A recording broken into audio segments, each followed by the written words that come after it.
ایک شخص کا کارنامہ، وہ یہودی فتنہ گر، وہ روح مصدق کا بروز، ہر قبا ہونے کو ہے اس کے جنوں سے تار تار. اسی طرح وہ عبداللہ ابن سبا یہودی فتنہ گر. آج اہل تشیع میں سے بعض حضرات کہتے ہیں کہ یہ عبداللہ ابن سبا یہ تو افسانوی شخصیت، اس کی حقیقت کوئی تھی ہی نہیں، حالانکہ ان کی اپنی کتاب میں رجال کشی کے اندر اس کا ذکر موجود ہے. اور یہ بھی موجود ہے کہ حضرت علی رضی اللہ تعالیٰ عنہ نے اپنے عہد خلافت میں اسے زندہ جلوایا ہے. اس کی وجہ کیا تھی؟ یہ آیا مدینے کے اندر اسلام کا لبادہ اوڑھ کر اس نے چند عقیدوں کی اشاعت شروع کی. سب سے پہلے حضرت علی تو خدا ہیں، گاڈ انکارنیٹ، اوتار کا تصور، جیسے ہندوؤں میں ہے رام چندر جی خدا کا اوتار، اور عیسائیت میں بھی پہلے گاڈ انکارنیٹ کا تصور تھا کہ حضرت مسیح خدا کا اوتار ہے، انکارنیشن آف گاڈ. تو اس نے کہا کہ حضرت علی تو خدا کا اوتار ہے، خدا ہے. نمبر 2، اس نے کہا کہ ہر نبی کا ایک وصی ہوتا ہے جس کے حق میں وہ وصیت کرتا ہے. تو حضور صلی اللہ علیہ وسلم کے وصی حضرت علی ہیں، لہذا خلیفہ تو اول روز سے حضرت علی ہیں. حضرت ابو بکر، حضرت عمر، حضرت عثمان یہ تو غاصب ہیں، اور حضرت عثمان کی خلافت تھی اس وقت تو خاص طور پر. پھر اس نے جو قبائلی عصبیت تھی اسے بھڑکایا. پرانی جو عصبیت چل رہی تھی قریش کے اندر، وہ دو گھرانے ایک دوسرے کے مد مقابل تھے. دیکھیے، ایک ہوتا ہے قبیلہ، ایک ہوتا ہے گھرانہ. ہمارے پنجاب میں ایک قبیلہ ہے وٹو قبیلہ، اس کے گھرانے بہت سے، مانے کے، لالے کے، سجے کے، شامت کے، یعنی کوئی لالا تھا ان میں سے بڑا، ان کے بیٹے ہو گئے لالے کے، ان کی اولاد، خاندان یہ کہلاتے ہیں. قبیلہ ایک، یہ وٹو قبیلہ. تو قبیلہ تھا قریش، اس میں گھرانے بہت تھے، بنو ہاشم، بنو امیہ، بنو تیم، بنو عدی، یہ بہت سے گھرانے تھے. تو چوٹی کے دو گھرانے جو تھے وہ بنو ہاشم اور بنو امیہ، ان کے درمیان چپقلش تھی، مقابلہ، مسابقت. اور یہ مسابقت فی الخیر بھی ہوتی تھی. اگر انہوں نے غریبوں کو کھانے کھلائے ہیں تو ہم ان سے بڑھ کر کھلائیں گے، اگر وہ حاجیوں کی خدمت کرتے ہیں تو ہم ان سے بڑھ کر کریں گے. تو ان کے اندر یہ مسابقت الخیر بھی تھی، لیکن چپقلش تھی کہ کوئی ہم سے آگے نہ نکل جائے. وہ سمجھتا تھا وہ آگے نہ نکل جائے. اس شخص نے اس پرانی عصبیت کو تازہ کیا کہ حضور تو بنو ہاشم میں سے تھے، لہذا خلافت حق ہے بنو ہاشم کا، یہ غاصب ہے. اس سے پہلے دو خلفاء جو تھے وہ نہ بنو ہاشم سے تھے نہ بنو امیہ سے تھے. حضرت ابو بکر بنو تیم میں سے تھے، چھوٹا قبیلہ تھا. حضرت عمر بنی عدی میں سے تھے، وہ بھی چھوٹا قبیلہ تھا. یہ حضرت عثمان پہلے خلیفہ جو بنو امیہ میں سے تھے، جن کی پرانی چپقلش بنو ہاشم سے تھی. اب اس کو موقع مل گیا کہ پرانی قبائلی عصبیت کو بھڑکائے. یہ ہے اصل میں اس فتنے کا پس منظر عبداللہ ابن سبا نے جو آ کر پھیلایا ہے. اور اس کی تفصیل میں اس وقت میں نہیں جا سکتا، کیسے یہ فتنہ پروان چڑھا، کیا انہوں نے اسٹریٹجی اختیار کی کہ یہ کیا کرتے تھے، گروہ بنا کر بھیجتے تھے لوگوں کو. کوفے میں جاؤ تو وہاں پر دمشق کے گورنر کے خلاف اور مصر کے گورنر کے خلاف الزامات لگاؤ، اس نے یہ کیا، وہ غبن کر گیا، وہ یہ کر گیا، وہ خیانت کر رہا ہے، وہ رشتہ داروں کو پال رہا ہے. اور عثمان کے خلاف بھی تقریریں کرو رضی اللہ تعالی عنہ. دمشق میں جاؤ تو کوفے کے گورنر کے خلاف، کیونکہ دمشق کے گورنر کے خلاف بات کرو گے تو لوگوں کو معلوم ہوگا کہ یہ جھوٹ بول رہے ہیں. لیکن یہ کہ وہاں تو تم بات کرو کوفے کے گورنر کے خلاف اور مصر کے گورنر کے خلاف اور حضرت عثمان کے خلاف. مصر میں جاؤ تو بات کرو کوفے کے اور شام کے گورنر کے خلاف اور حضرت عثمان کے خلاف. یہ انہوں نے ایسا اٹھایا. اور اس زمانے میں آپ کو معلوم ہے ذرائع رسل و رسائل تھے نہیں، نہ اس فتنے کی پتہ چل سکا جب تک کہ وہ فتنہ جو ہے پوری طرح برگ و بار لا کر تراور درخت نہیں بن گیا. اس کے نتیجے میں حضرت عثمان رضی اللہ تعالی عنہ شہید ہوئے، اور خلیفہ پھر حضرت علی رضی اللہ تعالی عنہ کو انہی سوائیوں نے، جنہوں نے گھیراؤ کیا تھا، جنہوں نے حضرت عثمان کو شہید کیا ہے، یہی حضرت علی رضی اللہ تعالیٰ عنہ کے ارد گرد ہوئے. اور حضرت علی رضی اللہ تعالیٰ عنہ بھی نہیں چاہتے تھے خلافت کی بیعت لینا، لیکن آخر کیا کرتے؟ کیا وہ امت کو بغیر خلیفہ کے چھوڑ دیتے؟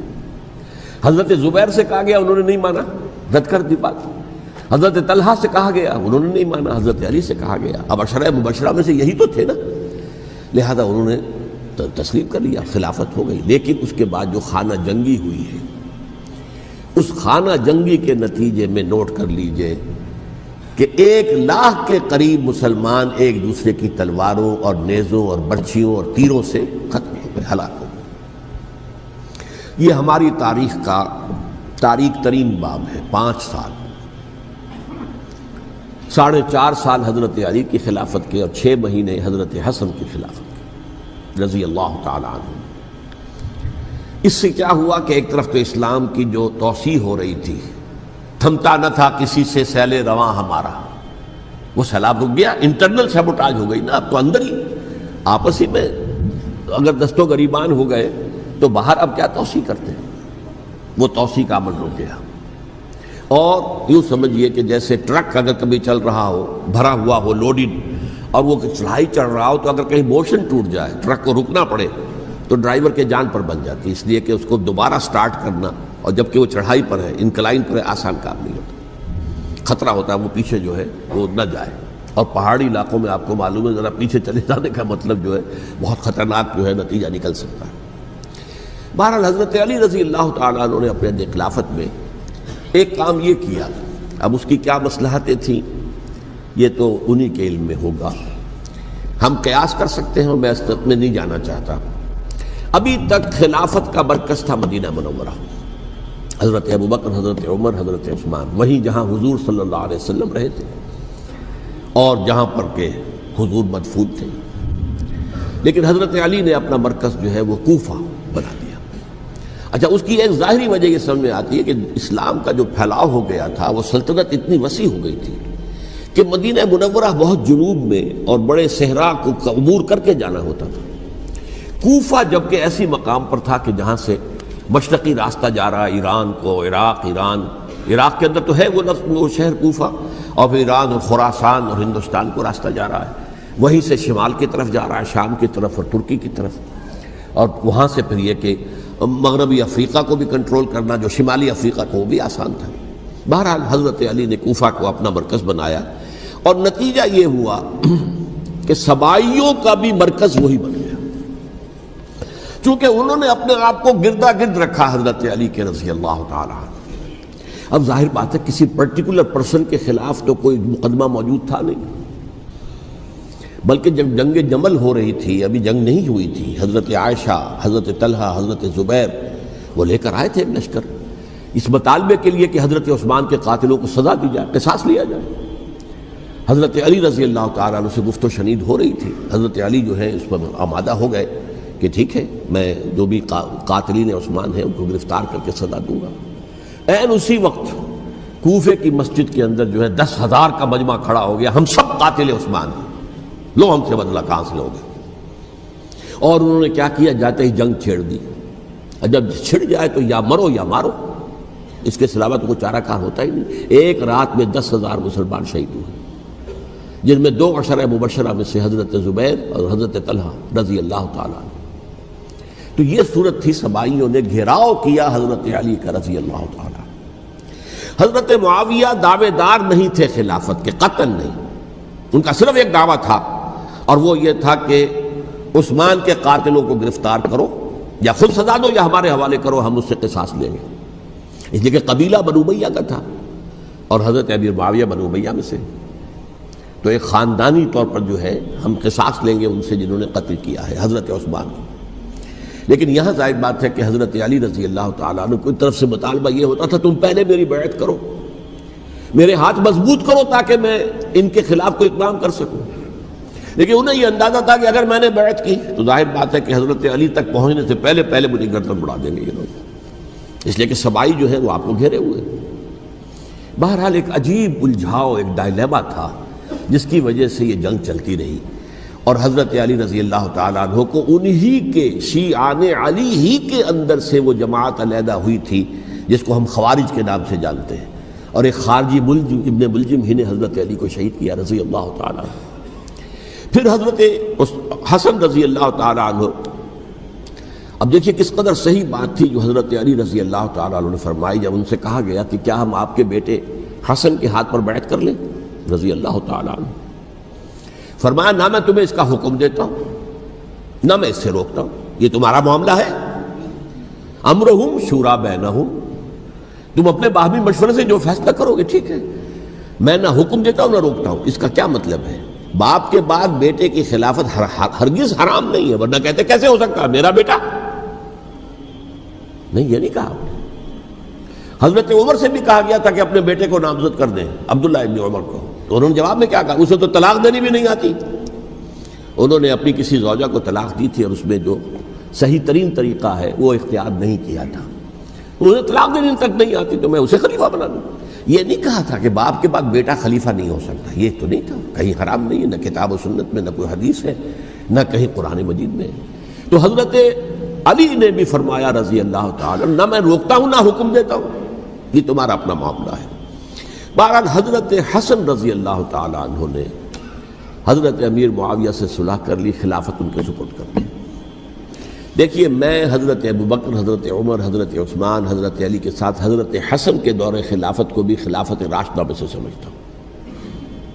اور تبھی 30 سال پورے ہوتے ہیں اس حدیث کے مطابق کہ حضور نے فرمایا خلافت 30 برس رہے گی، پھر ملوکیت آ جائے گی. تو حضرت حسن کا بہت بڑا کارنامہ یہ ہے کہ اس خانہ جنگی کا دروازہ بند کر دیا.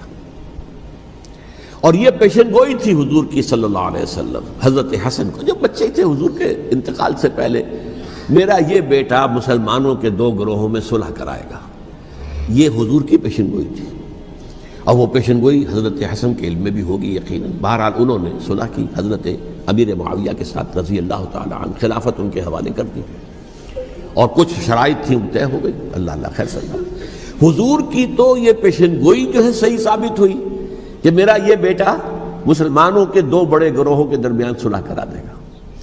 اور سبائیوں نے انہیں تانے دیے، یا عار المومنین، اے مومنوں کے لیے موجب عار، موجب شرم، تم نے بزدلی دکھائی ہے، تم نے امیر معاویہ کو خلیفہ تسلیم کر لیا، تم نے بزدلی دکھائی. معاذ اللہ ثم معاذ اللہ ثم معاذ اللہ. اب میں کچھ باتیں حضرت امیر معاویہ کے بارے میں کہنا چاہتا ہوں، اس لیے کہ وہاں اس میں میں نے حضرت معاویہ کے بارے میں یہ تو بہت شدت کے ساتھ کہا تھا، اور میں اب بھی اس پر قائم ہوں اور پوری طریقے سے قائم ہوں. میرا مستقل موقف یہی ہے کہ حضرت معاویہ رضی اللہ تعالیٰ عنہ کے دور خلافت کو ہم خلافت راشدہ میں شامل نہیں سمجھتے، اہل سنت میں سے کوئی بھی نہیں سمجھتا. لیکن اس کے ساتھ میں نے حضرت امیر معاویہ کے کچھ مناقب بھی بیان کیے تھے، تاکہ پلڑا جو ہے ترازو کا، اس کے دونوں پلڑے سامنے آ جائیں. لیکن یہ کہ وہ حصہ میرے اس بیان کا نکال دیا گیا، ختم کر دیا گیا. یہ میں نہیں جانتا کہ اس میں کیا مصلحت دیکھی گئی ہے. اس میں تو کسی کے لیے کوئی معاملہ ایسا نہیں تھا، کسی کے جذبات کو جو ہے وہ ٹھیس پہنچانے والا. کیونکہ میں نے کہا وہ خلیفہ راشد نہیں تھے، صاف میں نے کہا، بلکہ وہ دور ملوکیت کا آغاز ان سے ہو گیا ہے. بلکہ جب ایک صاحب نے یہ کہا کہ کربلا کے بعد سے دور ملوکیت آ رہی تھی، تو میں نے کہا نہیں جناب، دور ملوکیت تو 20 سال پہلے پوری ہو چکی تھی، شروع ہو چکی تھی. حضرت امیر معاویہ کے بھی 20 سال جو ہے وہ دور ملوکیت میں شمار ہوتے. انہیں کسری العرب بھی کہا گیا، عرب کے کسریٰ، جو شہنشاہ ایران کا خطاب تھا، حضرت معاویہ رضی اللہ تعالیٰ عنہ کو کسری العرب کہا گیا، عرب کا کسریٰ یہ. لیکن دوسری طرف یہ ہے کہ وہ صحابی رسول ہیں رضی اللہ تعالیٰ، حضور کے برادر نسبتی بھی ہیں، حضور کے سالے ہیں. ان کی ہمشیرہ ام حبیبہ حضور کی زوجہ محترمہ ہیں، ام المومنین ہیں، ام حبیبہ رضی اللہ تعالیٰ عنہ. پھر کس قدر معتمد علیہ تھے حضور کے کہ کاتبان وحی میں شامل تھے. وحی کی کتابت کرنے والے چند لوگ تھے جنہیں کہ حضور کہتے تھے کہ اب یہ آیت لکھ لو. ان میں سے ایک امیر معاویہ بھی رضی اللہ تعالیٰ. تو بڑے توازن کی ضرورت ہے. دیکھیے صحابہ کرام کا جہاں تک تعلق ہے، اہل سنت کا موقف یہ ہے کہ صحابہ کلہم عدول، صحابہ سب کے سب نیک نیت ہیں، اور ان کی روایت جو ہے قبول کی جائے گی، رد نہیں کی جائے گی، ان پر کوئی جرح و تعدیل نہیں ہوگی. اس لیے کہ ان کا تزکیہ محمد الرسول اللہ صلی اللہ علیہ وسلم نے کیا تھا. لہٰذا یہ تو ہو سکتا ہے کہ کسی صحابی سے کوئی خطا ہو جائے، لیکن وہ خطا اجتہادی ہوگی، نیت کی خطا نہیں ہوگی، نیت کی غلطی نہیں ہوگی.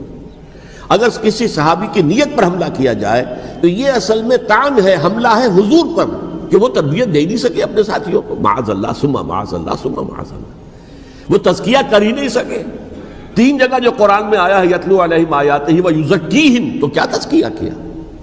اگر ان کے قریب ترین ساتھی جو تھے، اگر ان کے اندر بھی بدنیتی تھی اور دنیا کی طلب تھی، اور دنیا کے اندر اقتدار حاصل کرنے کا جذبہ تھا، تو پھر کیا کیا تزکیہ کیا؟ معاذ اللہ ثم معاذ اللہ۔ لہذا صحابہ سب کے سب عدول ہیں اور ان سے اختلاف ممکن ہے، لیکن ان کی نیت پر حملہ نہیں ہو سکتا۔ تو حضرت امیر معاویہ کی شخصیت ایک چیز ہے، آپ کا دور خلافت دوسری چیز ہے۔ شخصیت کے اعتبار سے صحابی رسول ہیں، برادر نسبتی ہیں حضور کے صلی اللہ علیہ وسلم، اور پھر یہ کہ اس قدر معتمد علیہ ہے صحابہ میں سے کہ وہ کاتبان وحی، یہ عام آدمی کے کرنے کا کام نہیں تھا جو وحی کی کتابت کرے، اللہ کے کلام کی۔ البتہ یہ ہے کہ جیسا کہ میں نے عرض کیا، ان کا دور خلافت راشدہ نہیں ہے، وہ ملوکیت کا دور ہے۔ یہ میں نے جیسا عرض کیا، میں نے ایک صاحب نے جب یہ کہا کہ ملوکیت شروع ہو رہی تھی، میں نے کہا شروع نہیں ہو رہی تھی، ملوکیت تو 20 سال پہلے شروع ہو چکی تھی۔ اسی طریقے سے ایک صاحب نے کہا تھا کہ اسلام کو قائم کرنے کے لیے حضرت حسین میدان میں آئے، میں نے کہا یہ بھی غلط ہے، اسلام تو 60 سال پہلے قائم ہو چکا تھا، نبی اکرم صلی اللہ علیہ وسلم کے دست مبارک سے اسلام قائم ہو گیا، جاء الحق وزهق الباطل ان الباطل کان زهوقا، پھر 30 برس تک وہ کامل شکل کے اندر قائم رہا۔ تو اسلام جو ہے وہ در حقیقت اب قائم کرنے والی بات نہیں تھی، البتہ اس کے اندر زوال شروع ہو گیا تھا، اس زوال کے عمل کو روکنے کے لیے حضرت حسین میدان میں آئے۔ یہ ایک چیز کو صحیح تاریخی پرسپیکٹو میں رکھنا، تو جس طرح سے دین کو قائم کرنے کے لیے دیکھیں، قائم تو کیا محمد رسول اللہ صلی اللہ علیہ وسلم والذین معہ رضی اللہ تعالی عنہ، انہوں نے کیا تھا۔ ہاں اب جو ہے وہ اپنی اس شاندار حیثیت سے نیچے گرنے لگا تھا، وہ میں بعد میں عرض کروں گا کہ میں نے اسے کیا عرض کیا تھا کہ یہ اس زوال کو روکنے کے لیے کسی طریقے سے یہ اپنی اصل حقیقت میں قائم رہے، یہ حضرت حسین رضی اللہ تعالیٰ عنہ کی سعی تھی۔ اچھا، حضرت امیر معاویہ کے جو 20 سال ہیں وہ پورے امن، سکون، اطمینان، کوئی جھگڑا، کوئی فساد، کوئی اختلاف، کوئی باہمی فانت جنگی، کچھ 20 سال۔ یہ بھی تاریخ کی بڑی چشم کشا حقیقت ہے جو عام طور پر لوگوں کے علم میں نہیں ہے۔ سبائی بھی دبکے رہے، حضرت امیر معاویہ کی حکومت اتنی مضبوط تھی، کنٹرول، کہ ان کو کچھ سر اٹھانے کا موقع نہیں ملا۔ موجود تھے، دبکے رہے، جیسے کہ میں نے کہا ریولوشن کے آخری مرحلے پر آ کر جو مخالفین ہیں وہ دب جاتے ہیں کہ پھر دیکھیں گے موقع ملے گا تو پھر لیں گے ان سے حساب کتاب۔ 20 سال رہے ہیں پورے امن کے۔ 10 سال کے بعد یعنی درمیان میں ہے حضرت امیر معاویہ کا عہد خلافت۔ ایک صحابی جو کہ بزرگ صحابہ میں سے ہیں، مغیرہ ابن شعبہ رضی اللہ تعالی عنہ، وہ آتے ہیں اور وہ کہتے ہیں کہ دیکھیے امیر المومنین، کتنی بڑی خانہ جنگی رہی تھی مسلمانوں کی آپس میں، اور اب بھی اگر آپ کسی کو نامزد کیے بغیر چھوڑ گئے امت کو تو پھر خانہ جنگی ہو جائے۔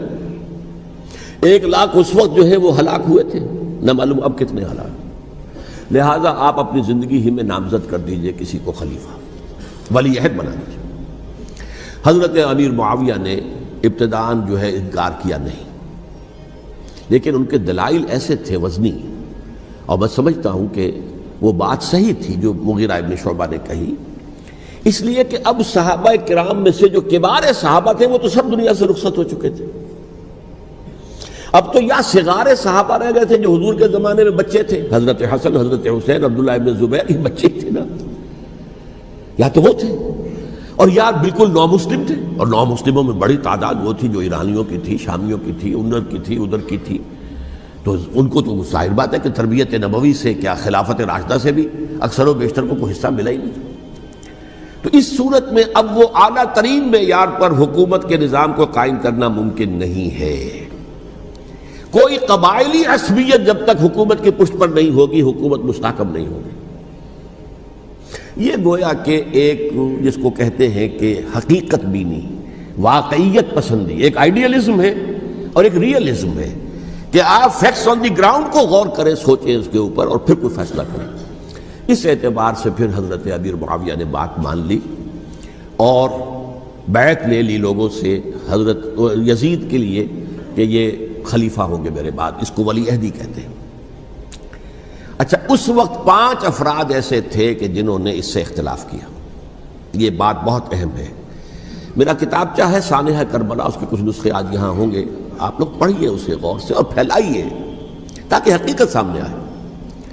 5 افراد کون تھے جو ہونے چاہیے؟ ابو بکر فوت ہو گئے، ان کے بیٹے عبد الرحمن ابن ابی بکر، عمر فوت ہو گئے، ان کے بیٹے عبداللہ ابن عمر، عباس فوت ہو گئے، ان کے بیٹے عبداللہ ابن عباس، زبیر فوت ہو گئے، ان کے بیٹے عبداللہ ابن زبیر، اور حضرت حسن جو ہے ان کا انتقال ہو چکا تھا، حضرت علی کے بیٹے حضرت حسین رضی اللہ تعالی عنہ اجمعین۔ حضرت حسن کے بارے میں ایک فریق کا کہنا یہ ہے کہ انہیں زہر دے کر ہلاک کیا گیا، اہل تشیع کا قول یہ ہے، جبکہ اہل سنت کہتے ہیں کہ نہیں، وہ اپنی جو بھی طبی موت تھی اس سے ان کی وفات۔ لیکن میں اس میں نہیں جانا چاہتا، اس لیے کہ یہ مائکرو ہسٹری جو ہے نا، وہ تو ایک ایک واقعے کے لیے ادھر کی روایات کیا، ادھر کی کیا ہیں، ان کے پاس کیا دلائل، ان کے پاس یہ تو کسی ریسرچ اسکالر کا موضوع ہے، میرا موضوع نہیں ہے۔ لیکن بہرحال یہ 5 حضرات تھے جنہوں نے ولی عہدی کی بیعت نہیں کی، لیکن حضرت معاویہ اتنے حلیم الطبع انسان تھے، انہوں نے جبر نہیں کیا، کوئی تشدد نہیں کیا۔ ٹھیک ہے، ولی عہدی کی بیعت نہیں کر رہے، کوئی بات نہیں، میری بیعت تو کی ہوئی ہے نا، ابھی تو میں زندہ ہوں، بات ختم ہو گئی، میری بیعت کو تو نہیں توڑا انہوں نے، فسخ بیعت نہیں کی۔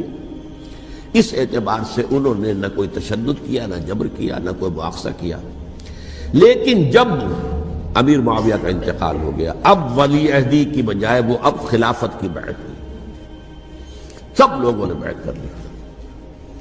ان 5 میں سے ایک فوت ہو چکے تھے، حضرت عبد الرحمن ابن ابی بکر فوت ہو چکے رضی اللہ تعالی، 4 تھے، ان 4 میں ایک اختلاف ہوا۔ 2 کی رائے یہ تھی، عبداللہ ابن عمر، عبداللہ ابن عباس، کہ اگرچہ یہ کام غلط ہوا ہے، اسلام کی روح کے منافی ہوا ہے، یہ بادشاہت کی بنیاد پڑ رہی ہے، لیکن یہ بات ایسی نہیں ہے کہ اس کی بنا پر ہم خانہ جنگی شروع کروا دیں، امت کے اندر خون خرابہ کروائیں، فساد کروائیں۔ لہذا انہوں نے بیعت کر لی۔ اب کوئی اگر یہ کہے معاذ اللہ کہ وہ بک گئے تھے یزید کے ہاتھ میں، معاذ اللہ ثم معاذ اللہ، وہی بات آپ اختلاف کر سکتے ہیں کہ انہیں نہیں کرنی چاہیے تھی، یہ کوئی رائے رکھے، مجھے اختلاف نہیں، لیکن ان کی نیت پر حملہ کریں گے تو حملہ محمد الرسول اللہ پر ہوگا صلی اللہ علیہ وسلم۔ عبداللہ ابن عمر کون ہے؟ کتنی حدیثیں ان سے جو ہے وہ منقول ہیں۔ عبداللہ ابن عباس کون ہے؟ جنہیں حضور نے جو ہے جن کے لیے دعا کی تھی، اے اللہ فقہہ فی الدین وعلمہ التاویل، اے اللہ اس نوجوان کو دین کا فہم عطا کر اور قرآن کی تعویل اور تفسیر کا علم عطا کر، حبر الامہ کہلاتے ہیں۔ وہ کہیں پیسوں اور ٹکوں کے عوض بک جانے والے نہیں تھے، انہوں نے امت کی مصلحت دیکھی، نیت جو ہے اس پر حملہ نہ کیجئے، البتہ اختلاف کا حق آپ کو حاصل ہے۔ 2 حضرات جو ہے ڈٹے رہے کہ نہیں، ہمیں کم وٹ میں ریزسٹ کرنا ہے۔ عبداللہ ابن زبیر عمر کے اعتبار سے وہ بڑے ہیں، مسلمانوں میں سب سے پہلے ولادت مدینے میں جا کر جو ہوئی ہے وہ عبداللہ ابن زبیر کی ہوئی ہے۔ ہجرت کر کے جب مہاجرین وہاں پہنچے، کچھ عرصے تک کسی کے ہاں کوئی اولاد نہیں ہوئی، تو لوگوں نے تانے دینے شروع کر دیے کہ معلوم ہوتا ہے کہ یہاں آ کر یہ مکے کے رہنے والے جو ہے کمزور ہو گئے ہیں، ان کی اولاد ہی نہیں ہو رہی۔ پھر عبداللہ ابن زبیر کی ولادت ہوئی ہے، یہ حضرت ابو بکر کے نواسے ہیں، حضور کی زوجہ محترمہ حضرت عائشہ کی بہن، حضرت دیکھیے ابھی نام نکل گیا ہے جی، حضرت اسماء رضی اللہ تعالی عنہا عنہما، یہ ان کے صاحبزادے ہیں، حضرت زبیر کے بیٹے۔ ان کا فیصلہ ہوا کہ ہمیں رجسٹ کرنا ہے کم وقت میں، ایٹ اینی کاسٹ۔ حضرت حسین ابن علی رضی اللہ تعالی عنہما کا بھی فیصلہ ہوا کہ ہمیں رجسٹ کرنا ہے کم وقت میں۔ البتہ ان میں بھی ایک اختلاف ہو گیا، یعنی یہ 2 تو جڑے رہے، ان 2 میں اختلاف ہو گیا۔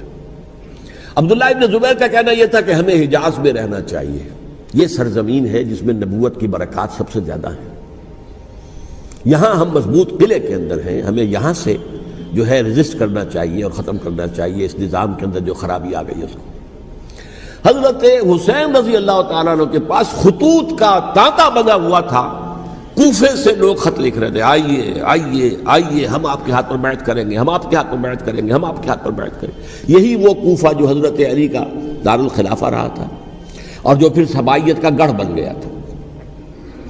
چنانچہ حضرت حسین نے حضرت مسلم بن عقیل کو بھیجا وہاں پر کہ میرے نمائندے کی حیثیت سے جا کر وہاں پر بیعت لو۔ 10-12 ہزار افراد نے بیعت کر لی، لیکن اس کے بعد یزید کی طرف سے گورنر بنا کے بھیجا گیا ابن زیاد کو۔ ابن زیاد نے آ کر جو تشدد کیا اور سختی کی تو سب کے سب بیعت توڑ کر اور سب منحرف ہو گئے. مخلصین تو وہ تھے نہیں. الکوفی لایوفی، کوفی جو ہے وہ تو کوئی وعدہ وفا کرنے والا ہوتا ہی نہیں، بیعت توڑ دی. فمن نقص فانما ينقص على نفسه، بیعت کے بعد بیعت توڑ دینا بہت بڑا گناہ ہے، توڑ دی. ادھر اطلاع مل گئی حضرت حسین کو، چل چکے تھے وہ، راستے میں تھے کہ وہاں تو مسلم بن عقیل شہید ہو گئے اور سب لوگوں نے بیعت توڑ دی. اب واپس جانا چاہتے تھے لیکن مسلم بن عقیل کے بیٹے جو ہے اڑ گئے. یہ عرب کی اپنی ایک جو ہے پرانی ان کی حمیت اور ان کا قبائلی نظام کہ اب ہم اپنے والد کے خون کا قصاص لیے بغیر نہیں جائیں گے. حضرت حسین رضی اللہ تعالیٰ عنہ کی مروت اور شرافت کہ یہ میرا ساتھ دینے کے لیے آئے تھے، اب میں ان کا ساتھ نہ دوں تو یہ تو شرافت اور مروت کے خلاف ہے. کہا اچھا چلو چلتے. وہاں جا کر بھی عین اپنے میدان کے اندر بھی حضرت حسین رضی اللہ تعالیٰ عنہ نے 3 چیزیں پیش کی ان کوفیوں کے لشکر کے خلاف. سب سے بڑا لشکر کے اندر سب سے بڑے تو کوفی تھے جنہوں نے بیعتیں کی ہوئی تھی حضرت حسین کے ساتھ. دیکھو مجھے جانے دو واپس حجاز کی طرف، یا مجھے سرحدوں پر بھیج دو تاکہ میں کافروں کے ساتھ جنگ کرتے ہوئے اپنی جان دے دوں، یا مجھے یزید کے پاس جانے دو، میں اپنا معاملہ اس سے طے کر لوں. لیکن کوفیوں کو یہ گوارا نہیں تھا. اگر یہ یزید کے پاس پہنچ گئے تو ہمارا کچا چٹھا بیان کر دیں گے کہ مجھے تو ان لوگوں نے برگلا کر بلایا تھا. اس لیے کہ دیکھیے حضرت امیر معاویہ کے 20 سالوں کے دوران میں بتا چکا ہوں ان کی حکومت اتنی مستحکم تھی کہ اس کے خلاف کوئی فتنہ اٹھانا ممکن نہیں تھا. اب چونکہ ایک چینج اوور ہوا تھا، اور چینج اوور میں آپ کو معلوم ہوتا ہے کہ ایک جس کو کہتے ہیں every thing is in the melting پاٹ، ابھی تو یہ درمیان کے اندر معاملہ ہے، تو انہیں موقع ملا، سر اٹھایا حضرت حسین رضی اللہ تعالیٰ عنہ کو. جو خطوط لکھے جس کے کہ تھیلے کے تھیلے اور بوریوں کی بوریاں بھری ہوئی حضرت حسین کے ساتھ تھی، وہ کہا کہ آئیے ہم آپ سے بیعت کریں گے. انہوں نے نہیں مانا. اور اصل میں حضرت حسین کے قاتل وہ کوفی ہیں، وہ بزدل، وہ منافق جنہوں نے بیعت کر کے بیعت توڑی. اور اب وہ آ گئے کہ اگر یہ حسین رضی اللہ تعالیٰ عنہ بچ کر کہیں یزید کے پاس پہنچ گئے تو پھر ہمارا کچا چٹھا جو ہے وہ سامنے آ جائے گا اور ہماری پھر شامت آ جائے گی. لہذا انہوں نے قتل کیا حضرت حسین کو رضی اللہ تعالیٰ. ایک بات جو علامہ ڈاکٹر قلب صادق نے فرمائی، اور میرے علم میں یہ بات پہلے نہیں تھی، وہ یہ کہ حضرت حسین کے قتل کا فتویٰ ایک بہت بڑے مفتی نے دیا تھا. یہ بات بھی ذرا سمجھ لیجیے. حضرت حسین رضی اللہ تعالیٰ عنہ کے قتل کا فتویٰ ایک بہت بڑے مفتی نے دیا تھا. کیوں دیا تھا؟ اس لیے کہ حضور کی احادیث موجود ہیں کہ جب ایک شخص کی ایک خلیفہ کی بیعت ہو جائے تو دوسرا اگر کھڑا ہو تو اسے قتل کر دو. کھلی حدیث. اسی لیے ایک بہت بڑے مفسر بھی ہیں، فقیہ بھی ہیں، قاضی ابن العربی رحمۃ اللہ علیہ. ایک ابن عربی ہیں الف لام کے بغیر، ابن عربی، وہ بہت بڑے صوفی ہیں، فلسفی ہیں، اندلس کے ہیں. یہ قاضی ابن العربی ہیں جنہوں نے قرآن کی ایک تفسیر لکھی ہے اس اعتبار سے کہ صرف ان آیات کی تفسیر جن سے کہ فقہی احکام جو ہیں ان کا استنباط ہوتا ہے. یہ 2 تفسیریں اس طور سے لکھی گئی ہیں قرآن مجید کی. احکام القرآن ان کا نام ہے دونوں کا، جن میں سے ایک جو ہے قاضی ابن العربی کی ہے. ان کا ایک جملہ نقل ہوتا ہے، قتل الحسین بسیف جدہ، حسین قتل ہو گئے اپنے ہی نانا کی تلوار سے. وہ تلوار کیا تھی؟ جب کسی کی بیعت ہو چکی ہو پھر کوئی کھڑا ہو مدعی خلافت، قتل کر دو. میرے نزدیک حضرت حسین مدعی خلافت نہیں تھے. یہ بات اس وقت سامنے لوگوں کے نہیں آئی، بلکہ حکومت نے یہ باور کرا دیا کہ یہ تو باغی ہے، یہ مدعی ہے خلافت کے. انہوں نے تو دعویٰ نہیں کیا خلافت کا، وہ تو صرف اس عمل کو روکنے کے لیے میدان میں آئے تھے. اور اس بات کو اچھی طرح سمجھ لیجئے کہ اس وقت تک یہ جو تصور آج ہمارے پاس ہے کہ ریاست علیحدہ ہے، حکومت علیحدہ ہے، state of Pakistan, we are loyal to the state of Pakistan, ہم ریاست پاکستان کے وفادار ہیں، گورنمنٹ آف پاکستان کے وفادار نہیں ہیں. We are not loyal to the government.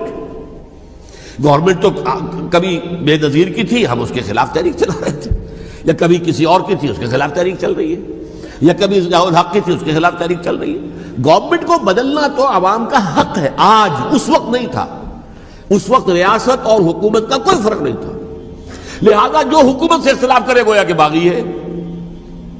یہ ہے اصل میں وہ پیچیدہ مسئلہ کہ کیوں کسی مفتی نے فتویٰ دے دیا، اس لیے کہ اس وقت تک ریاست اور حکومت کا فرق واضح نہیں تھا دنیا پر۔ یہ تو ابھی کوئی 100-150 سال کی بات ہے کہ آج ہمارا جو پولیٹیکل سائنس کا ایولیوشن ہوا ہے وہ اس اسٹیج تک پہنچ گیا ہے کہ اسٹیٹ علیحدہ ہے، حکومت علیحدہ ہے۔ حکومت تو اسٹیٹ کے 3 آرگنز میں سے ایک آرگن ہے، ایڈمنسٹریشن حکومت کی ہے، جوڈیشری ہے اور لیجسلیچر ہے، 3 آرگنز ہیں بڑے بڑے، ان میں سے ایک ہے۔ تو حکومت کو بدلنا تو عوام کا حق ہے، چاہے وہ ووٹ کے ذریعے بدلیں، چاہے ایجیٹیشن، اگر پرامن ایجیٹیشن ہے اس سے حکومت کو بدلنے کا حق حاصل ہے دستوری طور پر ہر اعتبار سے۔ اس وقت یہ نہیں تھا، لہذا صورتحال یہ بن گئی کہ حکومت وقت نے باور کرا دیا مسلمانوں کو، ورنہ سوچئے نواسۂ رسول کو قتل کرنا کوئی آسان کام تھا؟ آخر سب کلمہ گو تھے کہ نہیں تھے؟ کلمہ گو تو تھے نا، اور حضور سے عقیدت اور محبت میں کمی، لیکن یہ کہ فتویٰ، اگر ایک بہت بڑے مفتی کا، جو کہ حضرت علامہ ڈاکٹر قلب صادق صاحب نے فرمایا، مجھے اس مفتی کا نام بھی معلوم نہیں، کہ ایک مفتی ہی کا فتویٰ تھا وہ، جس کے بنا پر اب ان لوگوں نے حضرت حسین کو قتل کیا، اور یہی وجہ ہے کہ انہوں نے پھر خیموں کو بھی آگ لگا دی۔ وائی؟ حالانکہ دیکھیے اگر دشمنی کا انتقام ہوتا تو حضرت علی بن حسین جو بیمار تھے، جو بعد میں زین العابدین رحمت اللہ علیہ کے نام سے پھر یہ اہل تشیع کے چوتھے امام معصوم ہیں، حضرت علی، حضرت حسن، حضرت حسین، اور پھر حضرت علی بن حسین زین العابدین رحمت اللہ علیہ، کیا ان کو بھی قتل کر دیتے؟ حضرت حسین کی نسل ہی ختم ہو جاتی، لیکن نہیں کیا۔ آگ کیوں لگائی؟ آگ اس لیے لگائی کہ وہ جو ڈاکومنٹری پروف ہے ہماری غداری کا یزید کے خلاف حضرت حسین کو جو ہم نے دعوت دی، وہ جو ڈاکومنٹری پروف خطوط کی شکل میں موجود ہے وہ ختم ہو جائے، ڈسٹرائے ہو جائے۔ اس کے لیے انہوں نے خیموں میں آگ لگائی۔ بہرحال یہ ہے تاریخی پس منظر، یہ اسی سبائی فتنے کا تسلسل ہے جس نے سب سے پہلے حضرت عثمان کی جان لی رضی اللہ تعالیٰ عنہ۔ 5 سال تک مسلمانوں میں خانہ جنگی رکھی، حضرت علی کو پھر شہید کیا، اور اس کے بعد جو ہے 20 سال حضرت امیر معاویہ کے تو سر نہیں اٹھا سکے، لیکن پھر جب ایک چینج اوور ہو رہا تھا تو اس وقت انہوں نے موقع غنیمت سمجھا کہ اب کھڑے ہو جاؤ اور اب دوبارہ ایک فتنہ جو ہے اس کو امت کے اندر پیدا کر دو۔ اچھا، اس معاملے میں ایک بات جو میں نے وہاں کہی کہ ہمارے ہاں شاعرانہ جو مبالغہ آمیزی ہے، یہ میری گفتگو کا حصہ انہوں نے حذف کر دیا ہے، اور میں نے ایک سنی شاعر، بہت بڑے عالم، جن کے حوالے سے آج بھی میری تقریر ہوگی خالق جناح ہال میں، مولانا محمد علی جوہر کے ایک شعر کے حوالے سے کہا کہ قتل حسین اصل میں مرگ یزید ہے، اسلام زندہ ہوتا ہے ہر کربلا کے بعد۔ میں نے کہا بالکل محمل شعر ہے، اسلام مرا ہی نہیں تھا، زندہ ہونے کا کیا سوال؟ اور اگر کسی درجے میں مزمحل یا زخمی ہوا تھا تو وہ تو رہا، کربلا کے بعد بھی رہا، یزید کی حکومت بھی رہی، بنو امیہ کی حکومت بھی چلی، کوئی تبدیلی تو نہیں آئی۔ یہ کیا کہہ رہے ہیں؟ اسلام زندہ ہوتا ہے کربلا کے بعد؟ میں نے کہا اسلام مرا نہیں تھا۔ جیسے میں نے یہ کہا کہ ملوکیت جو ہے وہ اب شروع نہیں ہوئی، ملوکیت تو 20 برس پہلے شروع ہو چکی تھی حضرت امیر معاویہ کے، لیکن ظاہر بات ہے کہ حضرت حسن نے، حضرت حسین نے اس کو قبول کیا، اور حضرت حسین نے تو پھر 10 سال تک ولی عہدی جو تھی چاہے بیعت نہیں کی، لیکن اس کے خلاف میدان میں آ کر چیلنج تو نہیں کیا۔ اس اعتبار سے یہ معاملہ جو ہے اسلام زندہ ہوتا ہے کربلا کے بعد، یہ بے تکی بات ہے۔ ہاں، حضرت شاہ اسماعیل شہید رحمۃ اللہ علیہ کی اگر میں تشبیہ کو، تمثیل کو سامنے رکھوں تو اسلام کی عمارت 6 منزلہ ہے، 6ٹھی منزل ٹاپ کی وہ گر گئی، 5 منزلیں انٹیکٹ تھیں، اسلام مرا نہیں تھا۔ عدالت میں شریعت کے مطابق فیصلے ہو رہے تھے، قاضی تھے، مفتی تھے، شریعت نافذ تھی، اسلام کہاں مرا تھا؟ جبکہ خود کہہ رہے ہیں علامہ قلب صادق کے ایک مفتی کے فتوے سے ہی حضرت حسین کو قتل کیا گیا۔ اب وہ مفتی کی رائے، اس کی بدنیتی ہو، جو بھی ہو، وہ جانے، اللہ جانے، لیکن عام مسلمان کیا کرے؟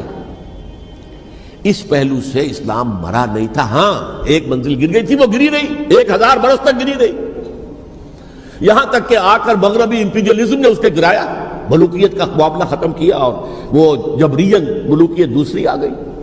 ورنہ وہی بادشاہی چلی ہے. بلکہ دور بنو امیہ میں وہ بادشاہی پوری طرح اس نے بالوں پر نہیں نکالے تھے، اصل باروں پل تو اس نے نکالے ہیں دور بنو عباس میں آ کر. اور پھر سلاطین جو ہے ترک، جو ترک خلفاء ہے، ان کا بھی بادشاہت تھی اور کیا تھا، وہ خلافت تو نہیں تھی.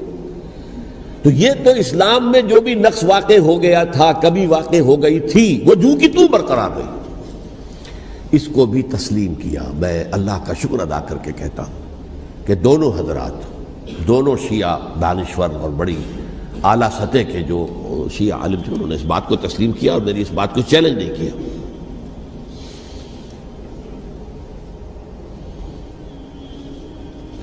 اصل میں تیسری بات میں نے یہ کہی کہ دیکھیے حضرت حسین رضی اللہ تعالی عنہ کی اس شہادت کے بعد، اس کے بعد واقعہ حرہ بھی ہوا، جو واقعہ کربلا سے بھی بعض اعتبارات سے زیادہ بھیانک اور زیادہ گھناؤنا واقعہ بنو امیہ کی تاریخ ہے، جس کو لوگ جانتے ہی نہیں. مدینہ کے کچھ لوگوں نے بغاوت کی اور انہوں نے اس کے خلاف فوج بھیجی، اور فوج کو جب مدینہ فتح کر لیا، 3 دن کے لیے حلال کر دیا، جو چاہو کرو، یہاں جسے چاہو مارو، جسے چاہو لوٹو، جس کا گھر چاہو برباد کرو، جس عورت کو چاہو ریپ کرو. اور یہ مدینہ النبی کے اندر ہوا. تو کاٹ کھانے والی ملوکیت کے اندر بہت سے واقعات ہوئے. عبداللہ ابن زبیر کھڑے ہوئے، انہوں نے حکومت قائم کی تھی، لیکن یہ کہ وہ تو 6 سال کے لیے کامیاب بھی رہے، ایک حکومت قائم کی، بنو امیہ کے ہاتھ پر بیعت نہیں کی، بالآخر ان کی حکومت بھی ختم ہو گئی. پھر حضرت زید کھڑے ہوئے، انہوں نے بغاوت کی، وہ بھی ناکام رہ گئے.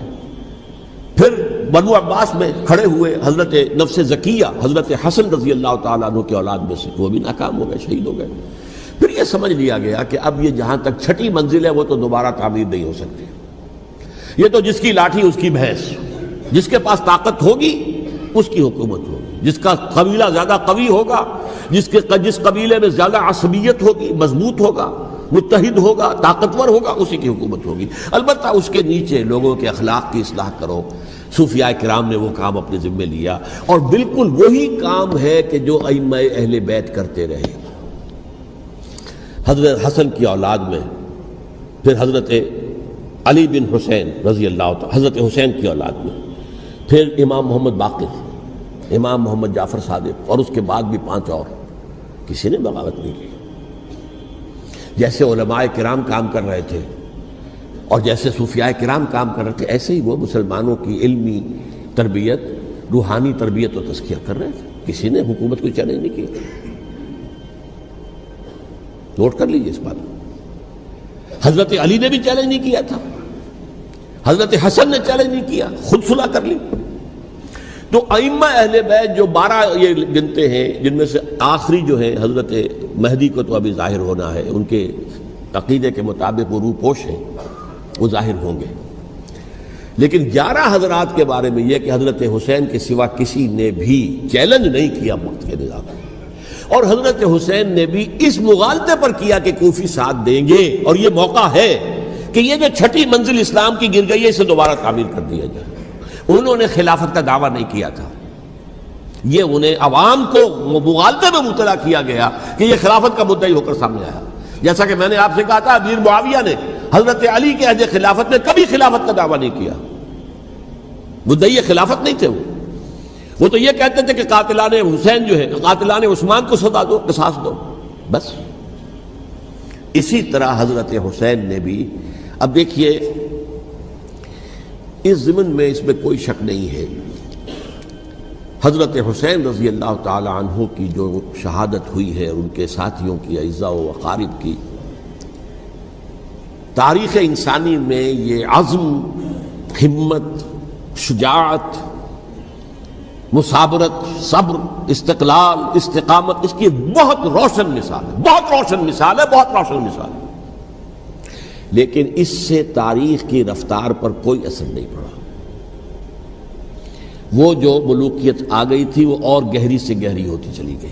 واقعہ کربلا کے بعد تو واقعہ ہررا ہوا میں نے گنوا دیا آپ کو، اس سے زیادہ تو میرے خیال میں کہ اور ہمارے لیے لائق شرم جو ہے کوئی واقعہ ہے ہی نہیں اس پہلو سے۔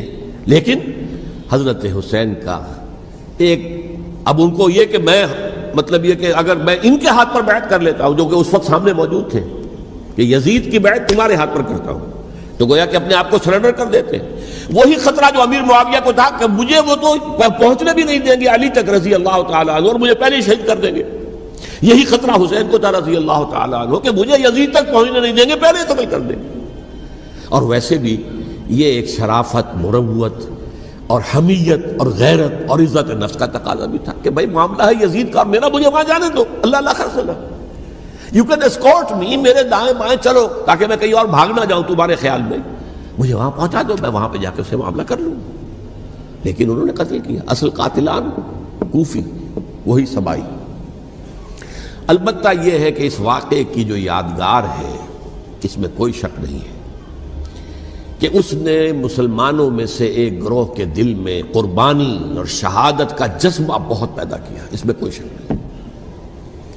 اور جس طریقے سے کہ عاشورہ محرم میں یاد منائی جاتی ہے، جس طریقے سے اس نے اہل تشیع کے اندر قربانی کا جذبہ بے انتہا پیدا کر دیا، اگرچہ وہ جذبہ بروئے کار نہیں آتا، اس لیے کہ ان کے ہاں یہ عقیدہ ہے، یہ طے ہے کہ جب تک حضرت مہدی ظاہر نہیں ہوں گے ہم کسی کے خلاف بغاوت نہیں کریں گے۔ یہ پوری تاریخ میں ان کا معاملہ رہا، تمام جو ہے ائمہ اہل بیت کا معاملہ رہا، جب تک مہدی نہیں آتے keep sitting and keep waiting, wait and see, that's all. یہ تو خمینی صاحب نے کیا ہے، آیت اللہ خمینی صاحب نے، کہ انہوں نے یہ ایران کے شیعوں کو باور کرایا کہ بھائی جب آئیں گے حضرت مہدی آ جائیں گے، لیکن ہم اب ہاتھ پر ہاتھ رکھ کر بیٹھے رہیں، باطل کو چیلنج بھی نہ کریں، ہمیں کچھ تو کرنا چاہیے، وہ ہاتھ پاؤں ہلانے چاہیے، اور کچھ نہیں تو مہدی کا راستہ جو ہے صاف کرنا چاہیے، تمہید کرنی چاہیے، ان کے راستہ ہموار کیا جائے۔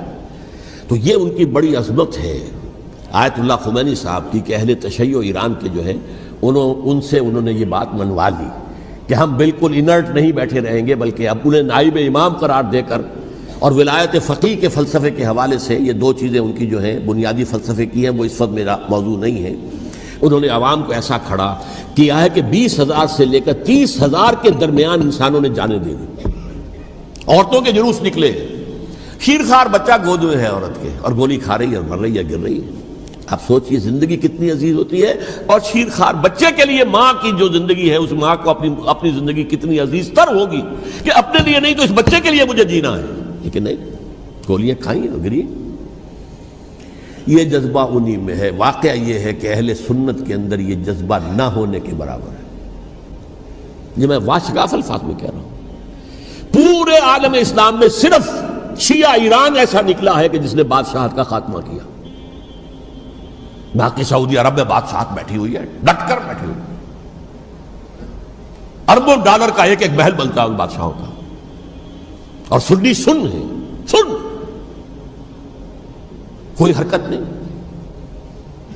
وہ تو اب جو حرکت ہو رہی ہے وہ اینٹی امریکن حرکت ہے جو ہو رہی ہے، وہ در حقیقت وہ مسئلہ بالکل دوسرا ہے جو اس وقت ہو رہا ہے، لیکن یہ کہ عالم اسلام میں کوئی تحریک ایسے نہیں اٹھی۔ یہ اہل تشیع میں ہے جو بالکل استثنائی بات ہے کہ انہوں نے جو ہے ایک ایسا بادشاہ جس کو کہا جاتا تھا کہ اس کا جو اسلحہ خانہ ہے وہ ایشیا میں سب سے بڑا اسلحہ خانہ ہے، جو 2500 سالہ پرانی جو ایک عظمت تھی ایران کی، اس کو دوبارہ تازہ اور زندہ کرنا چاہتا تھا۔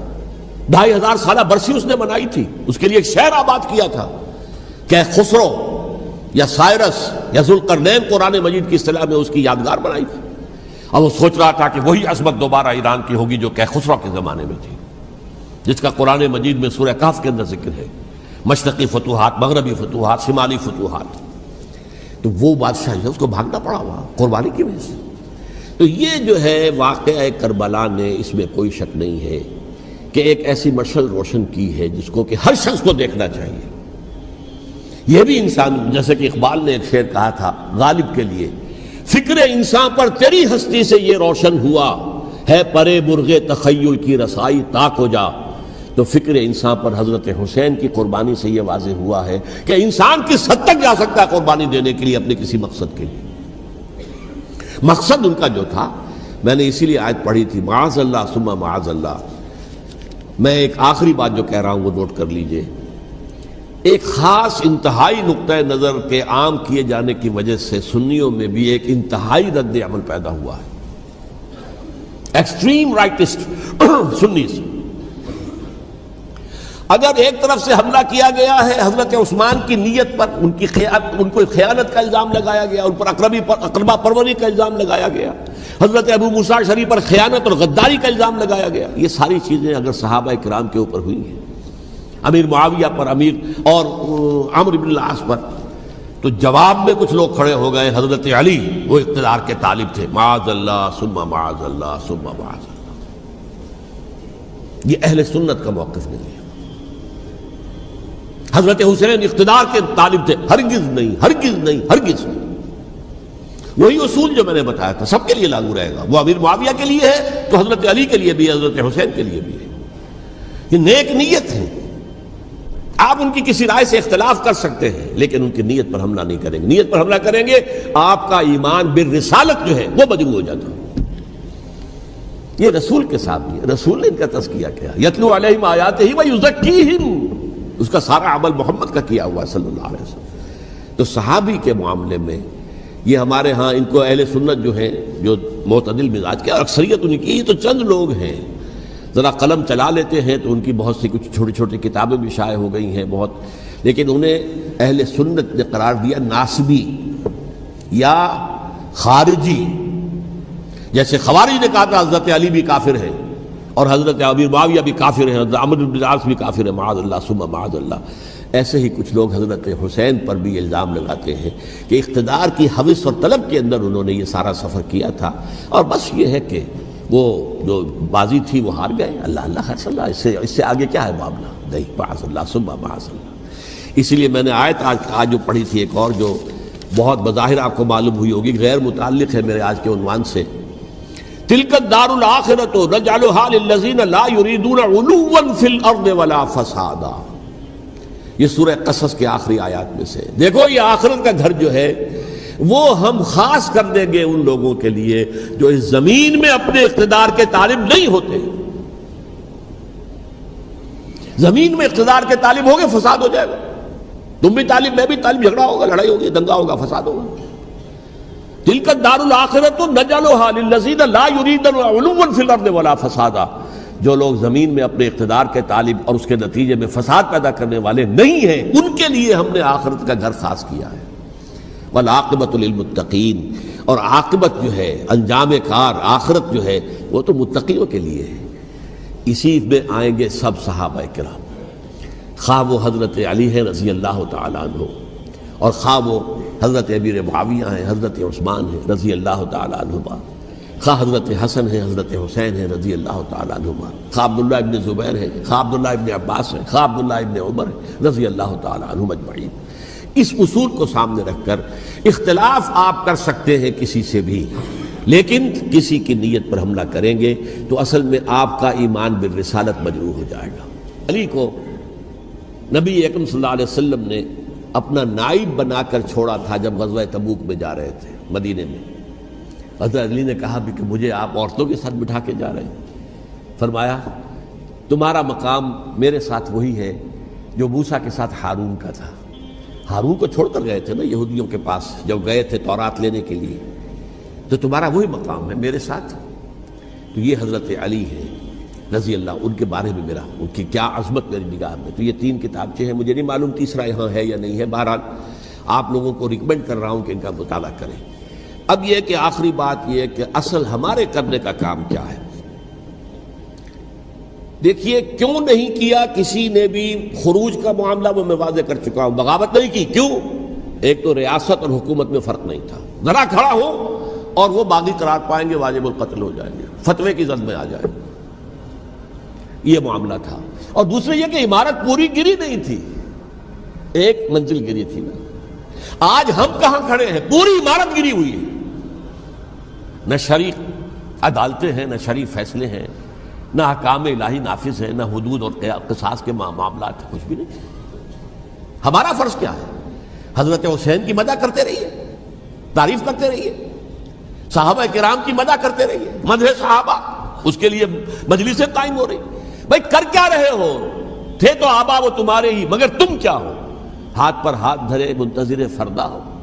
تلک امۃ قد خلت لہا ما کسبت ولکم ما کسبتم۔ وہ تو ایک امت تھی جو چلی گئی، اللہ کے ہاں پہنچ گئے۔ جو کچھ انہوں نے کمایا وہ ان کے لیے، تمہارے لیے نہیں ہے۔ تمہارے لیے وہ ہوگا جو تم کماؤ گے۔ ہمارے لیے راستہ اب یہی ہے کہ خلافت راشدہ کے مکمل نظام کو اثر نو قائم کرنے کے لیے منہج انقلاب نبوی کو اختیار کریں۔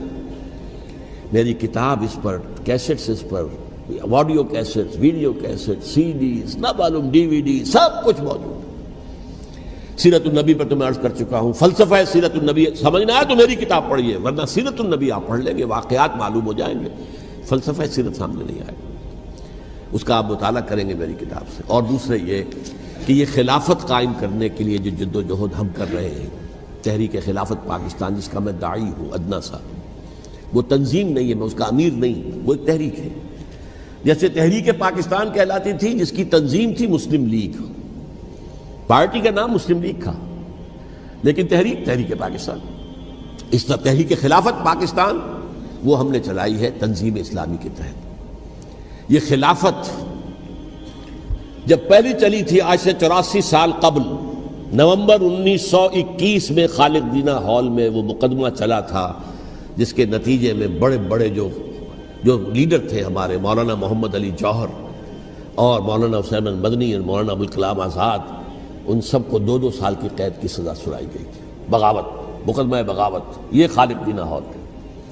اسی میں سن 91 یا 92 میں میں نے 3 دن تقریریں کی تھیں، جن میں آج سے پھر میں 3 تقریریں کرنے والا ہوں، ایک آج شام کو، ایک کل شام کو رات 9 بجے، آج بھی کل بھی، ایک پرسوں اتوار کی صبح کو، 10 بجے ہے کیا، 11 بجے۔ تو ان میں آپ حضرات شرکت فرمائیں، تاکہ اصل جو ہمارے کرنے کا کام ہے، تاریخ کو بھی سمجھنا چاہیے، تاریخ کے عوامل کیا ہیں، کیا پس پردہ عوامل کار فرما تھے، کیا کسی شے کی اصل حقیقت ہے، وہ سمجھنا چاہیے۔ لیکن یہ ہے کہ اس اعتبار سے میں نے جب یہ لفظ استعمال کیا تھا اس مذاکرے میں، لپ سروس، کہ یہ ہم صرف لپ سروس کرتے رہے، مدح کے بیان کرتے رہے، منقبت بیان کرتے رہے، حضور کی نعتیں کہتے رہے، اس سے تو بات نہیں بنے گی جب تک کہ وہ فرض منصبی شہادت علی الناس کا جو ہمارے ذمے ہے بحیثیت امت